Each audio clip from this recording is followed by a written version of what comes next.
Destacados expertos no eido educativo e psicopedagóxico da Universidade de Santiago de Compostela desenvolverán en Boiro un programa de detección temperada de dislexia e o TDAH.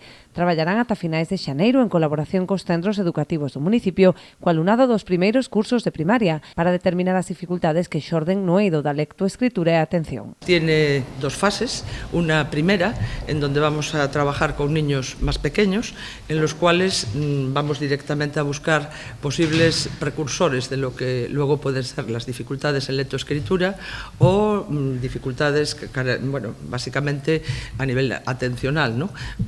Niños que se distraen muy fácilmente, niños que son muy inquietos, muy hiperactivos, ¿no? Y en una segunda fase, sobre los niños que de ese primer cribado salgan, pues se llevará a cabo lo que sería la aplicación de una serie de pruebas, pero ya para ver si efectivamente tienen dislexia o tienen TDAH.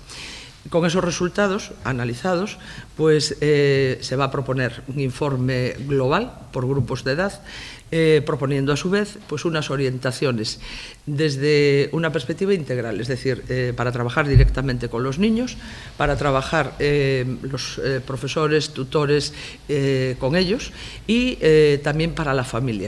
A iniciativa enmárcase no proxecto Enclave que desenvolve o Concello anualmente en todos os centros educativos, implementando programas propostos pola propia comunidade educativa como a atención á saúde mental ou campañas de hixiene bucodental.